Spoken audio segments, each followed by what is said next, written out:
Welcome to Innovators at the Intersection. I'm Jordan Weiss, and with my co-host, Jess Petzion, we engage with change makers that are shaping the future. Produced by Creative World Media. Presented by the National Society of Black Engineers, NSBE.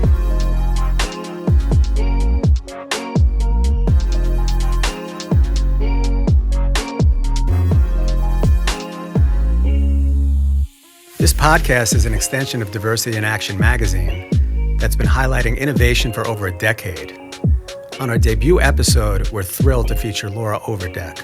Laura is a STEM advocate and educator, and she's bringing her passion to the big screen. Laura's producing the new film, Rule Breakers, set to hit the theaters this March. Laura, it's a pleasure to have you here. Thanks so much. It must be so exciting to be producing a film as impactful and heartfelt as Rule Breakers. How did this project come to life, and what inspired you to take it on? Well, as far as how this project came about, it really came to me. I've always been interested in helping girls and underrepresented groups get into the STEM subjects, science, technology, engineering, and math. But my good friend Bill Guttentag, he's an Oscar-winning director, he came to me with the script 3 years ago. Wow. He said, I have gotten the rights to the story of the Afghan women's robotics team and their big run in 2017 where they learned robotics and won these competitions. And he got the rights 6 months before Kabul fell. Wow. So this is fall of 21 when he came to me with it. Oh, wow. And he said, I love this story. I feel like this is an overlap between us. Are you interested? And I said, Bill, you don't even know this, but I coached my son's 5th grade robotics team. What? Just by sheer coincidence. So I read the script, I cried, I loved it, and I was in. Resilience is a key theme in the film, Laura, especially as the team overcame various obstacles. How does the theme resonate with you, and how have you faced challenges in your own journey? The theme of this movie, it really shows these girls overcoming unbelievable obstacles to form this team. They had to go up against fathers and uncles to convince them to let their daughters be on this robotics team. They had immense poverty. They really lacked a full education. And yet, despite all that, they dug in, learned how to use a computer, then learned how to code, learned how to build the robot out of the physical parts because robotics has a lot of mechanical engineering as well as the coding. They did all that. And it's inspiring because when you look at what we have here in America, where we're so spoiled, we've got public education for everybody. So many people, particularly girls, think they can't do this. And so to see these women, these young women overcome so much and get so good at this, I think it shows like anybody can do this. The actors in the film, I mean, they didn't have any background with in robotics at all, right? I mean, or math or anything. They were actors, correct? Right. Well, casting the movie and then doing the robotics was very interesting. First of all, Afghanistan does not have a movie industry, so there are no actresses. We actually cast in London. We found there's a lot of there are a lot of Afghan refugee families in London, and the daughters of that wave of people who had come over, that's who tried out for the movie. In fact, one of the actresses had never been on a movie set, but was so amazing in her audition that we took her, and she's one of the girls on the team. And then these women had to learn how to operate the robot to film the movie, and they really got good. They learned a lot of technology. Did they spend a lot, were they putting in hours? They did not have to build the robot. We actually went to real teams around the world who compete in FIRST Robotics and said, hey, could your robot star in our movie? And people were thrilled to have their robot be in the movie. We named them, and they had lines in the script. Yeah. So you never realized how much it takes to do that, knowing that there's people there that didn't even know how to use robots, and then you had to even cast robots. You had to find the robots and cast the robots along with the people, and then had to get the robots and the people to get along. Wow. So That's pretty cool. Have they ever even done that? Casting robots? Well, they all knew what they were doing, so I don't know if they've done this before. But what was really exciting is in addition to, FIRST Robotics, founded by Dean Kamen, that's been running for decades, and they have certain parameters around what you can build with. But their higher level robotics, you can build out of any materials you want. So we needed all kinds of robots for that one scene in the movie, that particular competition. We ran around to universities where they're developing all kinds of robots. One of them that's in the movie is a robotic fish that senses chemicals in the water and how concentrated it is and can follow where it's coming from and find the leak that's polluting the lake. Oh, yeah. Instead of sending down scuba divers, they can just send this fish. And that fish is in the movie. That's. I mean, the solutions that, or the innovation that was going on with these teams was amazing. With the, I don't know if it was the American team designing the cane for the visually impaired. And then, of course, with the Afghan, with the their team, with the mine detectors. Yeah. I mean, it's incredible. And that mine detector is what the real team in real life built.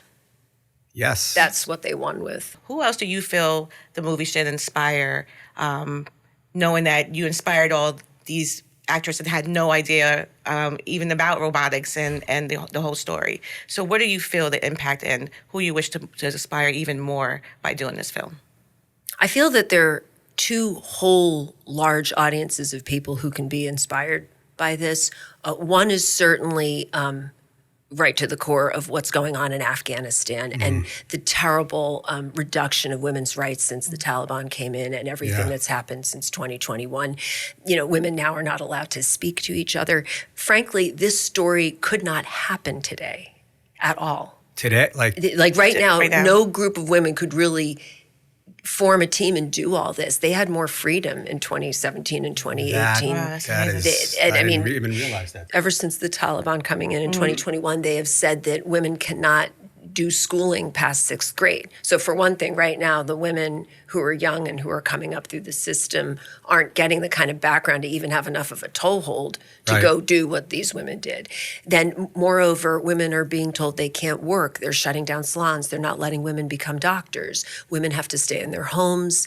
They're not allowed to speak in public. They're not allowed to communicate with each other. I mean, it just keeps coming. And I saw a little ray of hope this past week that a very high up official has actually called to reverse the constrictions on women's education, that he thinks girls should be able to go to school. I don't know how it's going to play out. Well, it's a start. It's at least Definitely there's somebody there speaking out. So there's the whole issue of women's rights and just the unbelievable abuse that goes on in that country. So there's that. And I think our movie reminds everybody, hey, we've got to think about, how is this going to change?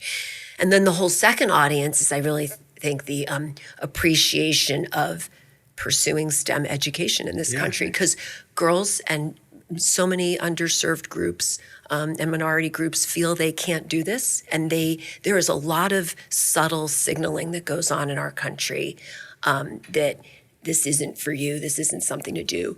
Girls don't see enough other girls doing math club or doing science club or robotics. We need to get like a critical mass snowballing. Agree. And totally I think agree. that, and in this movie, these women are so beautiful. I'm telling you, every Afghan woman who tried out for this movie is so gorgeous. They've got these beautiful women who are so lovely and warm, and they're doing robotics. I just think it's such great modeling, for girls here. It was such a human, like I was saying, such a human film it was very touching, extremely touching. Well, you really feel as you watch in the movie these women, they receive their kit for the robotics, and it's just like a box of parts with no instructions, because you're supposed to just take it and invent something. I mean, this is innovation at its, at full tilt. And they're looking at it, and you can feel their trepidation. Like, what are they going to do? What would I do? And, and then they power through. They figure it out. Amazing. Yeah, so given that, they power through and they kind of broke the rules. Do you feel that you consider yourself one of those as well, a rule breaker or a disruptor? I'm definitely not a rule follower. Well, I'll tell you, my whole day job coming up to this moment has been trying to help kids love math when they're young, and particularly girls, because there's a real need to, push back against some of the signaling in society. And I grew up, I really liked math from the get-go. My parents were not worksheet, flashcard kind of people at all. They had hobbies that used a lot of math. So my mom's an amazing cook. She had me cooking at a young age. It's a lot of teaspoons, tablespoons, fractions. Second nature. Yes. And then my dad does carpentry on the side, and he had me using very unsafe power tools at a very young age. Right. You've got to know your fractions, your 16ths of an inch, or you're going to take your finger off. That could be dangerous. You got to do Once, it. once, measure twice. Yeah, and it was just it was a very Gen X childhood, but I really loved math all along. And then in college, I majored in astrophysics because I also just loved astronomy. And I was the only astrophysics girl for my year or the 2 years ahead of me or the 2 years behind. So in a 5-year stretch. Wow. This was at Princeton.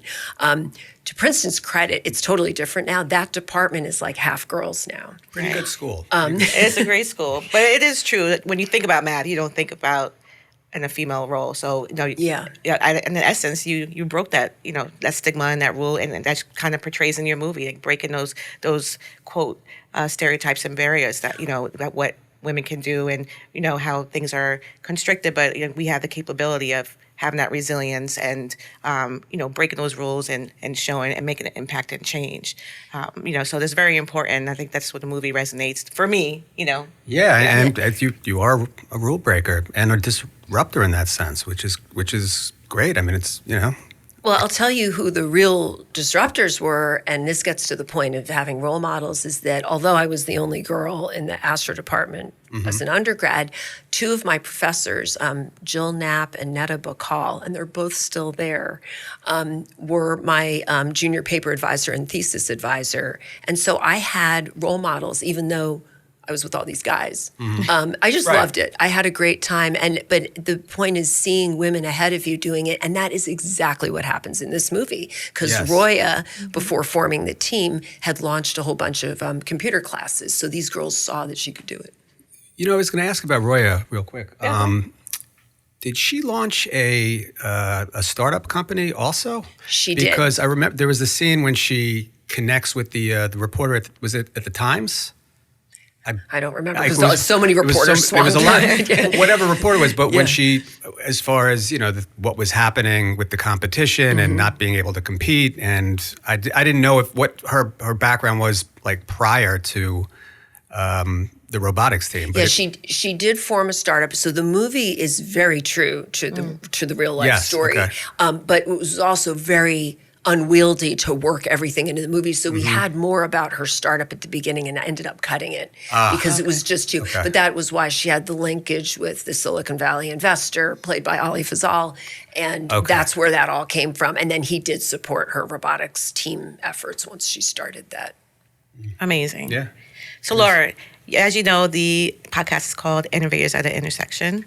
And you're undoubtedly an innovator between your bedtime math and this new movie that's coming out, which we're so excited, for the launch. How do you envision yourself to continue to be so? Wow. Loaded question. Well, when I think about, how to continue innovating and using this movie as a launch pad for that, I would really like to take this movie and come up with new ways to encourage girls to do STEM education here, especially in America, but really all over the world. This movie it speaks globally. Totally does. But I've thought about, can we take this film and, for instance, I know that universities, and I've been in several conversations about this, they can't get girls to stay in the STEM majors.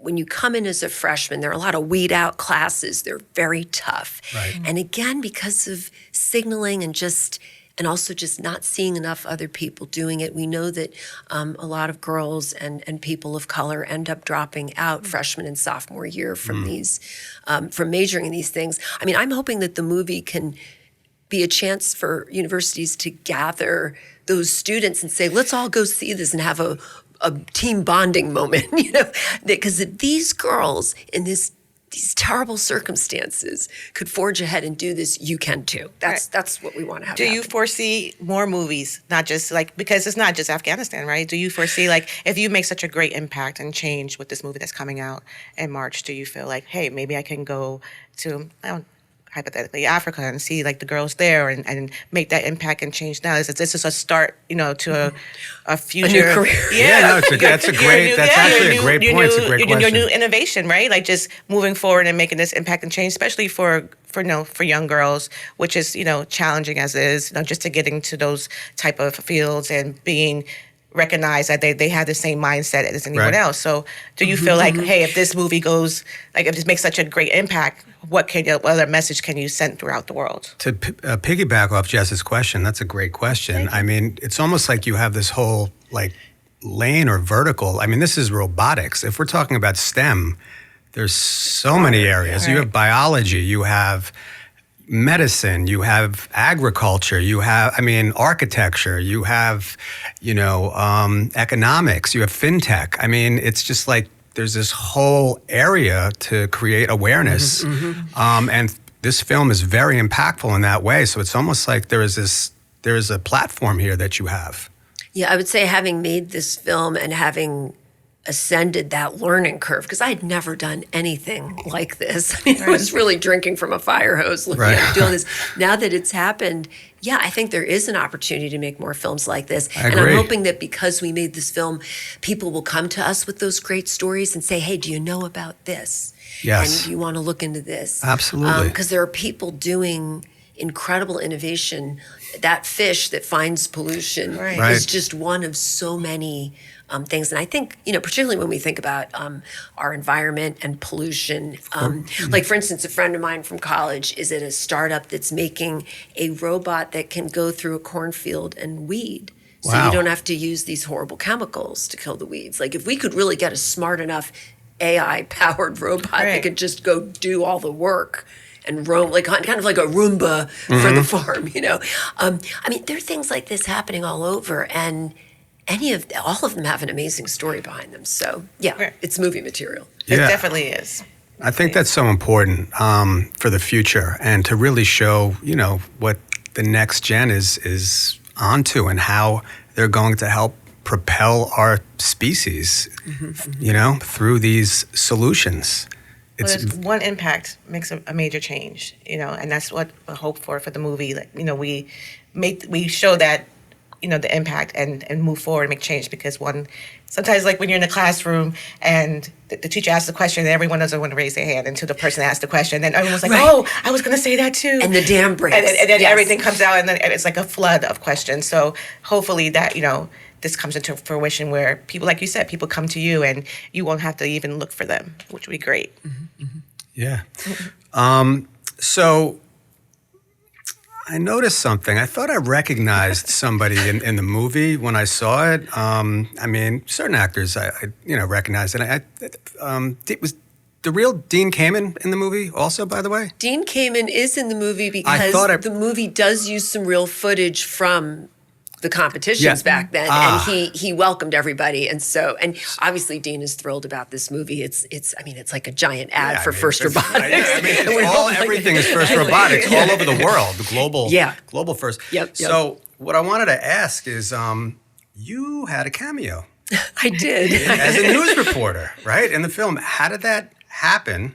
And just to be clear, can we see you acting in your future, or are you going to be more behind the scenes, or? So I do have a cameo in the film. I think I'm a CNN reporter. Yes. And that was a surprise that Bill and Alaha, who wrote the script, worked it in and surprised me and said, hey, come. I think it was in Brooklyn. I had to go to a studio in Brooklyn and film this clip. So that was really fun. I'm not looking to be an actor. I like being behind the scenes. I like... What's fun about being behind the scenes on something like this is that then it just propagates and so many people end up being involved, and then you see this big thing come out of it because, one person can't do it. I mean, it really takes so many people to make something like this happen. And it's kind of fun to be in where it's germinating, and see that all, come to fruition. From there. It's great. It's a great feeling. Well, we need more films like this. It's very inspiring. It's uplifting. And again, it's about the future. It's about solutions, and it's positive content. And like we were talking about, Jess, as far as just inspiration and these types of stories, and films that are out there, like we were talking about, there's not a whole bunch of films these days that are kind of doing what Laura's doing with this film, right? I mean, any thoughts on that? And Well, I just believe, like I said to you earlier, one change can make a major impact. You only need one person to make a change, and hopefully this is the change to see, because, like, we're both women, as and it's very important to continue to have that for young girls, that they have all these opportunities and they're not only the one that's in these struggles. So you bring that to light, hopefully can impact people to come into the light, and we can move forward in these in these spaces. So when I read the script for the movie, there was a moment in particular that really brought me to tears, and it's when Roya and her brother want to recruit the girls to the team. So this is pretty early in the movie, and they go around and they're talking and they put out flyers, and then they go to the room where they're supposed to meet everybody, and there's no one in the room, and they're just crestfallen, and you're like, oh, these women, everybody's afraid to go. And a girl comes to them and says, oh, I'm sorry, are you Roya? Can you come with me? And they go into this auditorium, and it's full of dozens of young women who want to do this. Even in the script, it was powerful, but when I was getting the dailies, like the raw footage that was being shot, when I saw that one, I mean, I just was like, oh my gosh. Because they just caught it on film so well. That's amazing. Gave me a little goosebumps. Yeah, there's a lot of emotional moments in the film, though. Like, a lot. And that hit me. I mean, that's one, but there's many that can resonate with with people all over, like, anybody really. And that moment is so special too, because, again, to the point that people feel braver doing things if they think others are doing it also. It's just that idea that you're not alone. And that really hit at that moment. Yeah. That's amazing. I mean, it's in a sense, it's Roya, right? Is that the... Roya's their coach. Right, but Roya almost like passes the baton, so to speak, as a leader to... the team members, and you see them as future. You could see the beginning of future leaders, and that's what I like. That was powerful. Yeah, and we've all had those moments where we've suddenly had to step up into something that we weren't expecting to, and so people can really relate to that moment. And it's just so fortifying to see someone step up and succeed and not stumble and do such a great job. And hopefully that helps us all, And do you feel that you can relate that throughout the movie? I mean, all your journey, right? Everything that you've done. Do you feel like at that points of the movie where you're like, I can relate to this? Or I've been in a room where, I was a little nervous to even speak, or so, because you're saying, like, when you went to Princeton, you're the only, women there in your class. At any time in the movie, did you feel those, like, you really related and, you can really understand what the women were going through? Well, it definitely brought me back to Princeton, because at Princeton, when you do your senior thesis, you then have to defend it orally to your department, just like a PhD would, but you're 21. How many people are in that department? Like, when you're defending it, how many? There's a panel of like 3 professors, and of course Princeton's astro department is so renowned. They're people. The panel was people who like helped build the Hubble Space Telescope, and they were quoted in the New York Times all the time. Yeah. So I remember going in and thinking, and I remember like I did great. I answered all the questions, and when I walked out, I'm like, I can do anything after that if I could. That's amazing. And I think that's what you're trying to hope for the movie to to say, like, it's nothing that I'm not incapable of doing, which is great. Yeah, that connection. It's so important, and just that whole theme of resilience.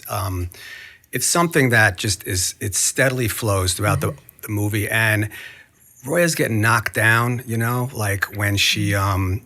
That first competition, it's great, and then when she comes back and like the backlash that she's getting, right, from the government, it is very scary. And that was all real life. They did get shot at. Crazy. It's like, and that is definitely, and again, why I say this film I think can resonate with just really anybody on a human level. This is an underlying theme in this movie is resilience and perseverance and not giving up.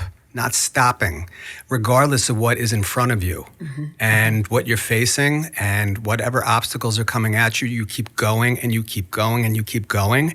And these girls did that, Roya did that, and that is a huge, the message that it sends, right? Yeah, they really, and I think that subjects like science and math and engineering require a ton of perseverance because there is a right answer. Like if you're trying to get the robot to drive 8 feet and then turn left, Like you put in the code and either it does it or it doesn't. And if it fails, you do have to keep working at it, like until it drives the right distance and turns or does whatever you want it to do. And I think that's what makes these subjects so challenging. And what we have to infuse in our young people is that sense of just keep going at it. Right. I'm a big fan of Khan Academy and Sal Khan. He's famous for saying, it's not that you don't know it, you don't know it yet. And if we just could keep that mentality, like, of you will get there. Yes. You're not right or wrong. You're just not at the right answer yet.